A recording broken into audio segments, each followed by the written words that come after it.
The EU policy of helping Libyan authorities intercept people trying to cross the Mediterranean and return them to prisons is inhuman, the UN has said. The suffering of migrants detained in Libya is an outrage to the conscience of humanity, said the UN Human Rights Chief, Zaid Ra'ad al-Hussein, in a statement issued on Tuesday. The European Union's policy of assisting the Libyan Coast Guard to intercept and return migrants in the Mediterranean is inhuman. Chaos-ridden Libya has long been a major transit hub for people trying to reach Europe. Many have fallen prey to serious abuse in the country at the hands of traffickers and others. Muammar Gaddafi was ousted as president in 2011 after more than 40 years in power. But deep division between his supporters and adversaries persisted. An internationally recognized National Transitional Council took over, but quickly succumbed to schism, particularly between East and West. The transitional authorities found it impossible to extend their writ across the whole country, which was splintering into myriad factions: former regime loyalists, revolutionary brigades, local militia, Islamists, old army units, tribes, people trafficking gangs.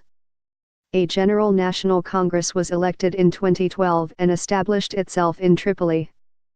But when a national parliament was elected in 2014, the GNC refused to accept the result. The new body had to install itself in the eastern city of Tobruk. Libya now effectively had two governments, the former buttressed by Islamist militias in its Tripoli stronghold, the latter supported by Khalifa Haftar, a renegade army colonel now head of the armed forces. Libya has become too unsafe for diplomats and most aid workers. The UN pulled its staff out in 2014 and foreign embassies followed suit. Tripoli International Airport is largely destroyed by fighting. The conflict has killed 5,000, ruined the economy, driven 500,000 from their homes and trapped hundreds of thousands of migrants seeking to get north to Europe in a nightmarish network of brutal camps. Diplomatic attempts at reconciliation have proven fruitless thus far. Hussein said the detention system for migrants in Libya is broken beyond repair.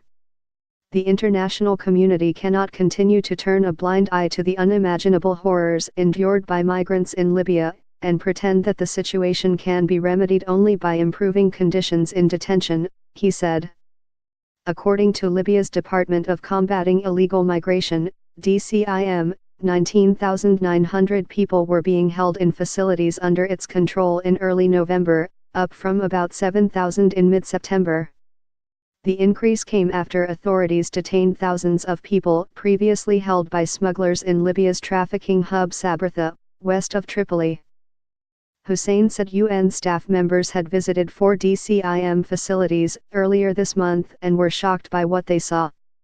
There were thousands of emaciated and traumatized men, women and children piled on top of each other, locked up in hangars with no access to the most basic necessities, and stripped of their human dignity, he said. People including children described horrific beatings by guards at detention centers, while many women said they faced rape and other sexual violence at the hands of smugglers and guards.